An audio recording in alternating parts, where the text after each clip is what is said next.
Hello everyone! Welcome back to my channel! Yes! Another episode, another vlog! welcome! And here I am again. So anyway guys, in this episode, this is quite different from my usual videos that I made, that we shared with my children. Ano lang siya, I just want to share a little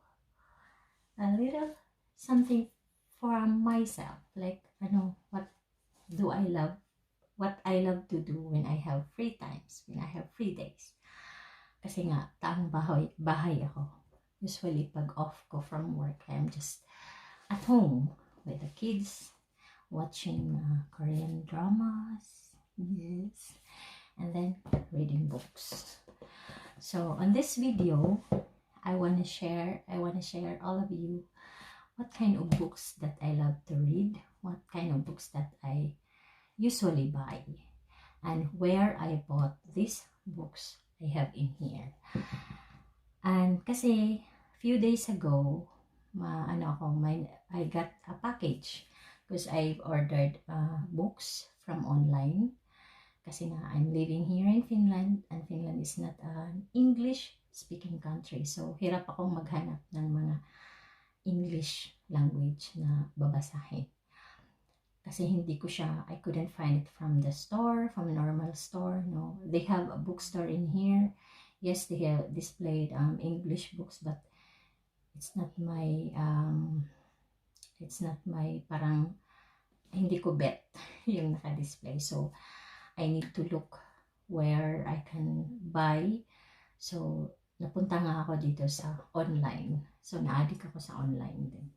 So, anyways, yun nga, while unboxing that package, I was thinking, yeah, why not share this to my viewers, to my followers, and you out there, yeah, you who's watching right now, that who loves to read, and looking and searching for a kind of books. What kind of books that you want to read? Baka isa ito sa mga magustuhan mo. Ito na nakita ko nyo. So, ito nga, I ordered this from Adlibris. Yeah, Adlibris Festive. They have this store here in Kokkola. They have store, but yun nga, maliit kasi nga city kami nakatira. So, limitado lang yung mga naka-display. So, kaya kailangan, dun ako kaya nag-online ako. So, when did it started that I love to read? But before that, mag-unboxing muna tayo. So, this is it. Pansit. Hello guys! Yes! Today is July 2, Friday. Finally, naabot nang ako ang gi-order online.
It started when I was in high school.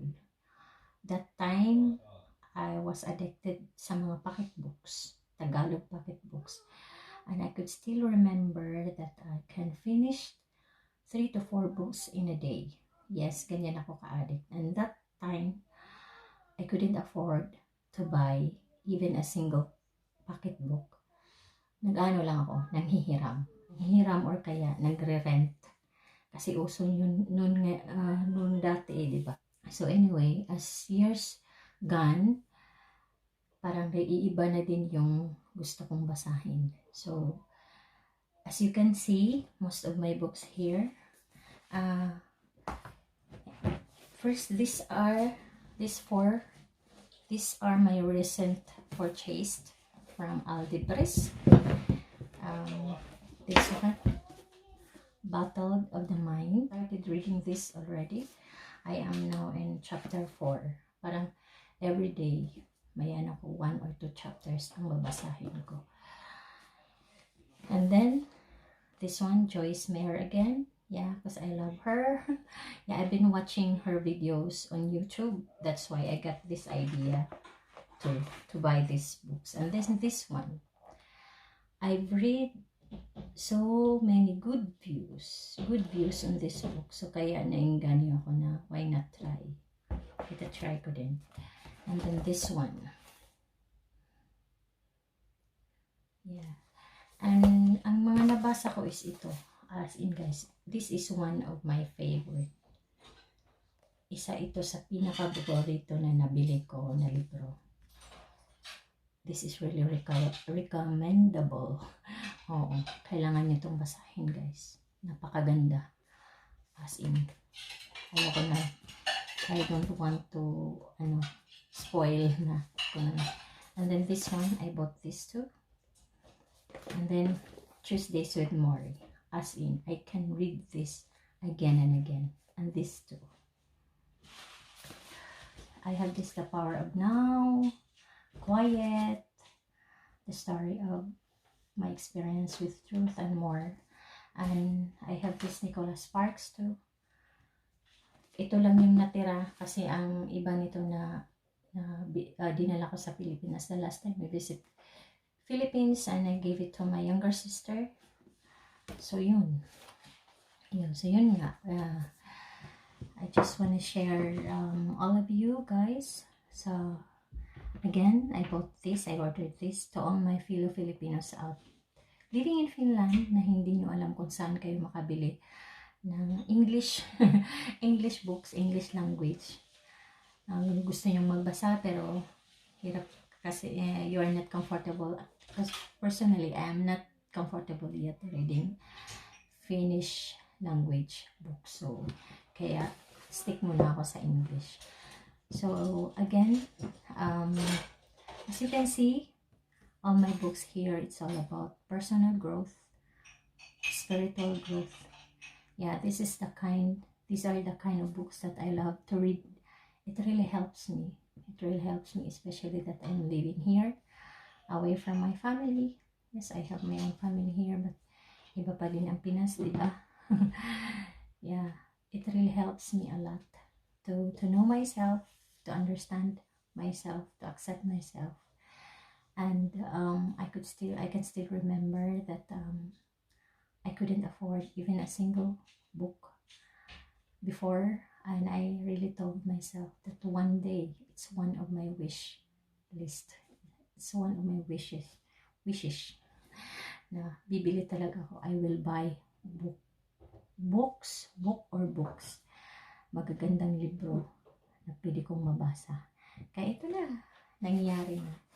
And if you have some books na may recommend, please comment down below. I hope you enjoy this video and see you on my next vlog. Bye bye. Thank you for watching.